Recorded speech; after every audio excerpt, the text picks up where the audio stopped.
The snake doesn't announce its venom. The storm doesn't apologize for thunder. And the truly powerful never, ever explain themselves to those beneath their dominion. You're about to learn something that will fundamentally alter every human interaction you have for the rest of your life. Something so potent, so psychologically devastating to those who try to manipulate you, that once you master it, you'll wonder how you ever survived without it. This isn't theory. This isn't philosophy. This is a surgical dissection of human psychology and power mechanics that the elite have understood for centuries while you were taught to be nice, to be understanding, to justify your existence to anyone who questioned it. The anatomy of your submission. Right now, at this very moment, you are bleeding power. Every day, multiple times a day, someone takes a piece of your sovereignty and you hand it to them wrapped in explanations and apologies. A coworker implies you're not pulling your weight. Your response? A 15-minute dissertation on your workload, your challenges, your intentions. A friend makes a passive-aggressive comment about your choices. Your response? Justification. Context. A desperate attempt to make them see your perspective. You think you're being reasonable. You think you're being mature. You're being neither. You're being a slave. Let me paint the picture more clearly. When you were 7 years old and your mother asked why you broke the lamp, what happened if you said nothing? Punishment. Disapproval. The cold shoulder. So you learned the survival mechanism. Explain, justify, prove innocence, regain approval. That 7-year-old is still running your life. 30 years later, you're still performing that same desperate dance, but now the audience has changed. It's your romantic partner, your boss, your friends, strangers on social media, people whose opinion of you should mean absolutely nothing. Every time you explain yourself to someone who has no authority over you, you grant them that authority. You place the crown on their head. You build the throne. You hand them the scepter. And then you wonder why they keep judging you. Machiavelli understood something that most people will die never comprehending. Perception is not about truth. It's about power. The person who controls the frame controls reality. And the moment you step into someone else's frame to defend yourself, you've already lost the war. You're fighting on their territory, by their rules, in a game rigged against you from the start. The neuroscience of weakness. Let me explain what's happening in your brain during these moments. Someone attacks your character, your choices, your intelligence. Immediately, your amygdala fires. Heart rate increases. Cortisol floods your system. Your prefrontal cortex, the rational part of your brain, goes offline. You're now operating from a place of pure survival instinct. The attack feels like a physical threat because, to your ancient brain, it is. Your ancestors lived in tribes where social exile meant death. Being seen as bad, wrong, or inadequate could get you cast out. So your biology screams, fix this. Make them understand. Prove your worth. This is why your voice gets higher when you defend yourself. Why you talk faster. Why your hands move more. Your body is in fight or flight, and you've chosen flight. The flight into explanation, into justification, into the hope that words will save you from judgment. But here's the brutal truth. The more you explain, the guiltier you look. The more you justify, the weaker you appear. Because strong people, powerful people, sovereign people don't explain. They state. They decide. They move forward. The sun doesn't defend its right to shine. The ocean doesn't justify its depths. Nature simply is. The power of the void. Imagine this scenario with visceral detail. You're at a dinner party. Someone, perhaps emboldened by wine, perhaps acting out their own insecurities, makes a cutting remark. Must be nice to have so much free time. Some of us actually work for a living. Everyone at the table goes quiet. Eyes turn to you. This is the moment. The crossroads. The old you would laugh it off with a nervous edge and launch into a defense. Actually, I've been working 70-hour weeks. I just don't talk about it much. I have 3 projects and... Stop. Rewind. Here's the Machiavellian response. You turn your head slowly toward the speaker. You make eye contact. Your face is completely neutral, almost curious, as if you've just noticed a mildly interesting insect. You hold that gaze for 3 seconds. 4. 5. You don't smile. You don't frown. You don't blink. And then, without a word, you turn back to your food and continue eating. What have you just done? You've created a psychological vacuum so powerful that everyone at that table will feel it. The attacker expected resistance, defense, emotion, something to push against. Instead, They pushed against air and fell forward into their own aggression. In that silence, they begin to doubt themselves. Was that too harsh? Why isn't he reacting? Did I misread the situation? Oh God, everyone is looking at me now. The power has flipped entirely. They are now the one feeling uncomfortable. They are now the one who needs to fill the silence, to explain themselves, to backtrack. I was just joking, obviously, There it is. They're defending now. You didn't say a word, and you won. This is the power of the void. In physics, nature abhors a vacuum. In psychology, humans are terrified of it. Silence during conflict creates a rupture in the social contract. It signals that the other person is not playing by the normal rules. It signals danger, unpredictability, status. When you remain silent in the face of an attack, you communicate several things simultaneously. I am not threatened by your opinion. Your attempt to provoke me is beneath my notice. I am so secure in who I am that your words cannot even penetrate my awareness. This is the posture of kings, of apex predators, of those who understand that attention is currency, and you just chose not to spend a single penny of yours on validating their attack. The dark psychology of agreement. But silence is not the only weapon in your arsenal. Sometimes, the situation requires words. Sometimes, the most devastating response is not defense but agreement, twisted into a blade. There's a technique in psychological warfare called agree and amplify. It's devastatingly effective because it operates on a principle most people never consider. When you defend against an accusation, you validate that the accusation is serious enough to warrant defense. You signal that it has power over you. But when you agree with exaggeration, you strip the accusation of all its power. You take the weapon they're wielding and turn it into a toy. Someone says you're selfish. The defensive response. I'm not selfish. I do things for people all the time. Just last week This is weak. This is giving them what they want. Here's the power move. Selfish? That's generous. I'm actually planning to have my face carved into a mountain. I'm thinking somewhere in Colorado. The selflessness application was denied. Delivered deadpan or with the faintest hint of a smirk. What have you accomplished? First, you've demonstrated that you are completely uninsecure about the topic. Only secure people can joke about their flaws. Second, you've made them look ridiculous for taking such a serious tone about something you're treating as absurd. Third, you've seized control of the frame. The conversation is no longer about whether you're selfish. It's now about your wit, your composure, your refusal to be shamed. This is what I call amused mastery. It's the psychological stance of someone so far above the conflict that they view it the way you might view a child's tantrum. Not with anger, not with defensiveness, but with a kind of detached amusement. You're not ignoring them exactly.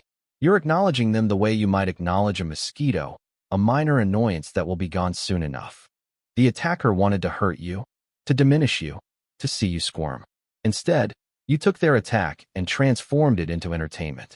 For you, not for them. This reversal is psychologically destabilizing for them because it reveals that they have no power over your emotional state.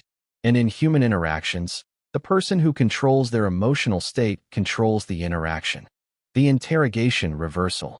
Every conversation has a hidden architecture, a power structure that most people never consciously notice. In any conflict or confrontation, there are typically two roles, the interrogator and the accused. The interrogator asks questions, makes demands, sets the agenda. Why did you do that? What were you thinking? How could you be so stupid?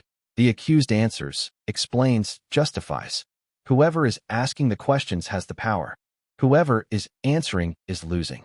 This is not opinion. This is the fundamental structure of every interrogation, from police stations to parent-child conflicts to manipulative relationships. The questioner is the judge. The answerer is the defendant. Here's the Machiavellian countermove. Refuse the role. Flip the script. Answer a question with a question. Turn the spotlight back on them. Why are you always late? This is a trap.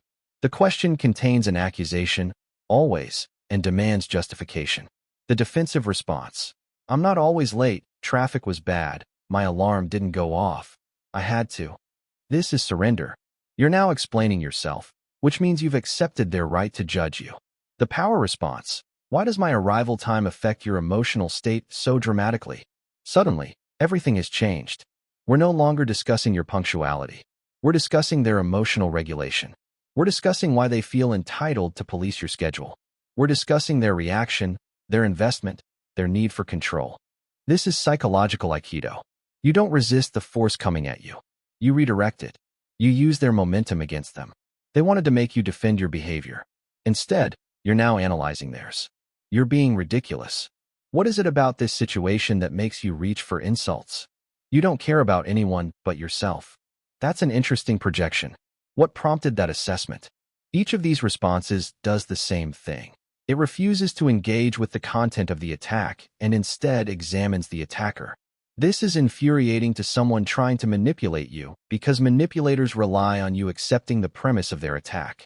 They need you to step into their frame, to fight on their territory. When you refuse and instead start calmly psychoanalyzing them, they lose their footing. They're now the ones being examined, judged, questioned. The power has completely reversed. The Stoic agreement. There's another level to this, something even more advanced. Sometimes, the most disarming thing you can do is agree completely, but without accepting the shame or identity they're trying to attach to the truth. You messed up that presentation. You're incompetent. Most people will fight the incompetent label. I'm not incompetent, the data was wrong, I didn't have enough time, it wasn't my fault. This is weak because you're investing massive energy in fighting a label while ignoring the actual issue. The power move. You're right, the presentation had errors. I'll fix them. Notice what's missing. You didn't address incompetent. You didn't accept it, but you also didn't fight it. You simply ignored it as beneath notice. You addressed the factual part. The presentation had errors and stated your action. I'll fix them. This demonstrates something psychologically powerful. You're so secure in your competence that admitting a mistake doesn't threaten your identity. Only insecure people fight to the death to prove they never make mistakes. Secure people say, yes, that's wrong, I'll correct it, and move on.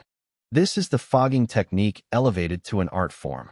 When you throw a punch at fog, what happens? Nothing. The punch goes through. There's no resistance, no impact, no satisfaction for the puncher. When you agree with the factual criticism while ignoring the character assassination, you're becoming fog. The attack passes through you harmlessly. But here's the critical nuance.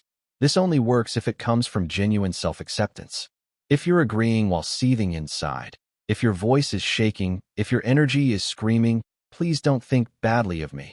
It will fail. This technique requires internal congruence. You must actually be okay with your imperfection. You must actually know that making a mistake doesn't make you incompetent. When that internal foundation is solid, the external agreement becomes devastating to the attacker because it reveals that you cannot be shamed. The shadow integration. None of these techniques work as mere tactics. You cannot fake this. If you try to use these lines while your eyes are darting, while your voice wavers, while your body language screams submission, you'll fail spectacularly. Dark psychology is 20% words and 80% frame. Frame is energy. Frame is certainty. Frame is the unshakable knowing of your own value regardless of external opinion. This brings us to the deepest level, the level most people will never reach because it requires confronting something terrifying, your shadow. Why does it hurt when they attack you?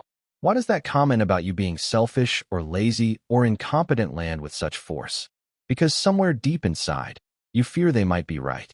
If I tell you that you have purple skin, you won't get angry. You won't defend yourself. You'll think I'm crazy. But if I tell you you're a failure and you immediately launch into defense, it's because part of you suspects I might be correct. The ultimate defense is not verbal. It's internal. It's the deep psychological work of looking at your own darkness, owning your own capacity for selfishness, cruelty, laziness, incompetence, all of it. When you've done this work, when you've integrated your shadow, accusations lose their power. Someone calls you selfish? Sometimes yes. Everyone is. Someone calls you cruel? I can be when necessary. Someone calls you a failure? In certain areas, absolutely. Like everyone else. You cannot shame someone who has already accepted themselves completely. You cannot expose someone who has nothing left to hide. This is what it means to be truly untouchable. You're not defending against attacks because there's nothing to defend.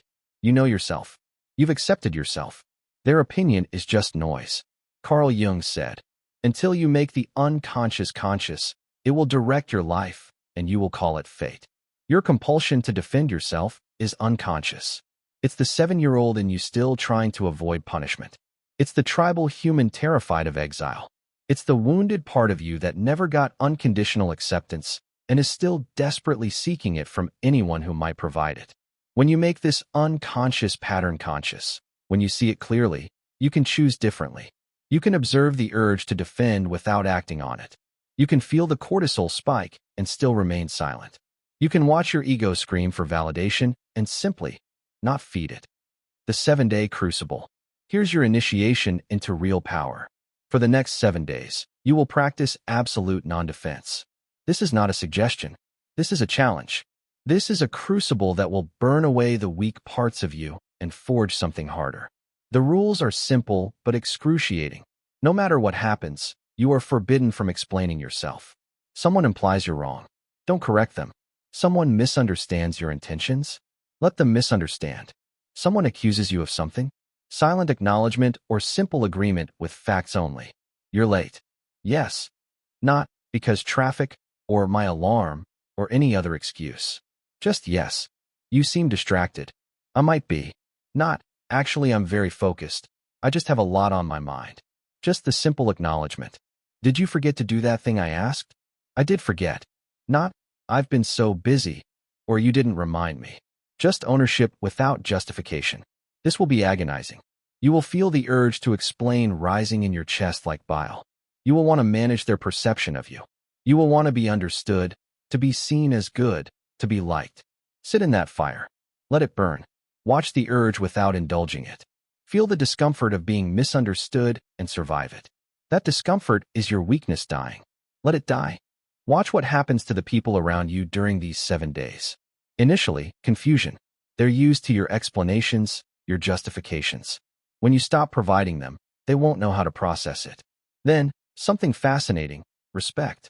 Not the respect you beg for with explanations, but the respect that comes from encountering someone who doesn't need their approval. Finally, a strange magnetism.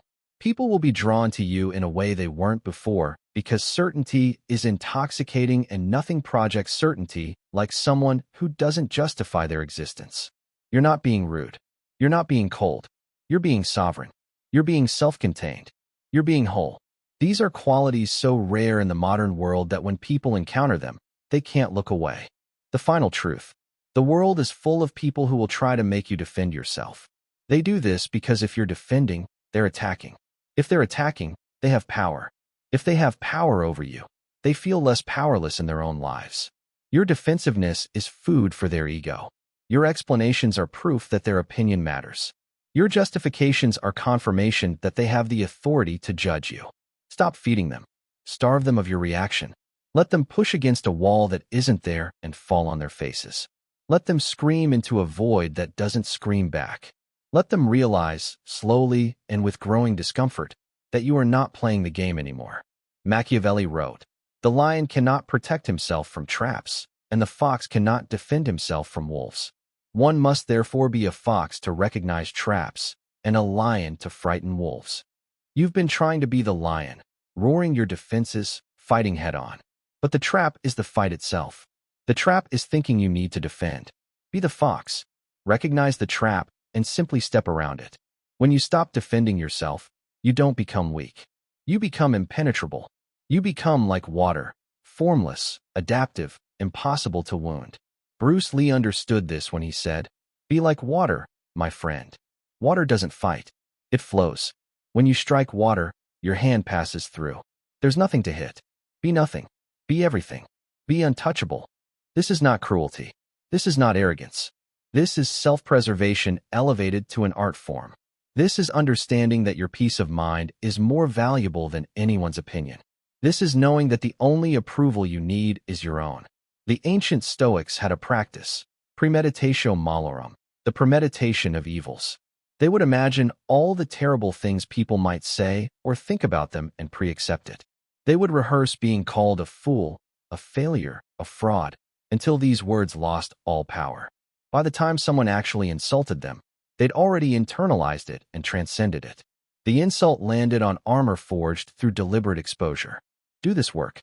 Imagine the worst things people could say about you. Sit with them. Find the kernel of truth in each one because there always is one. Accept it, own it, integrate it. When you've done this, you become unstoppable because there's nothing anyone can say that you haven't already said to yourself and survived. The invitation to sovereignty. You have a choice to make right now. You can close this and go back to your life of constant defense, of explaining yourself to people who will never understand, of seeking validation from those who will never provide it. You can keep being a puppet whose strings are pulled by anyone who knows which insecurity to target. Or you can step into something different, something ancient and powerful and terrifying to those who feed on weakness. You can become someone who cannot be manipulated because there are no strings to pull. You can become someone who moves through the world with such self-possession that attacks slide off, like rain off stone. This path is not easy. It requires you to kill parts of yourself that have kept you safe since childhood. It requires you to sit in the discomfort of being misunderstood. It requires you to prioritize respect over being liked, sovereignty over acceptance. Most people will never do this. Most people will spend their entire lives as reactive beings, dancing to music they didn't choose, playing roles assigned by others. But you're not most people. If you've read this far, you're someone who senses there's another way. You're someone tired of submitting. You're someone ready to reclaim your power. The world needs weak people. It needs defenders and explainers and justifiers. The entire social structure depends on most people being controllable through opinion. But you can choose to opt out. You can choose to be ungovernable. You can choose to be the sovereign of your own reality. When you stop defending yourself, when you master strategic silence, when you integrate your shadow and stand in your power, you don't become cruel or cold. You become free. You become authentic. You become magnetic. Because people are drawn to those who are comfortable in their own skin, who don't need permission to exist, who know their worth independent of external validation. This is the forbidden art. This is Machiavellian power psychology translated for the modern world. This is how you move from prey to predator, from defendant to judge, from puppet to sovereign. The choice is yours. The techniques are in your hands. The next time someone attacks you, you'll feel that familiar urge to defend rising in your chest. In that moment, you'll remember this. You'll remember that you have another option.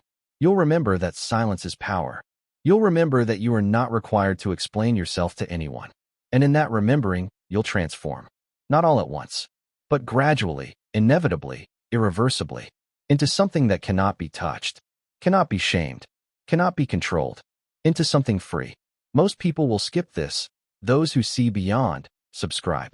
This is only the beginning. Now go. Practice. Fail. Learn. Burn away the weak parts. Forge yourself in the fire of discomfort. Stop defending. Start existing. Become untouchable. The rest is just noise.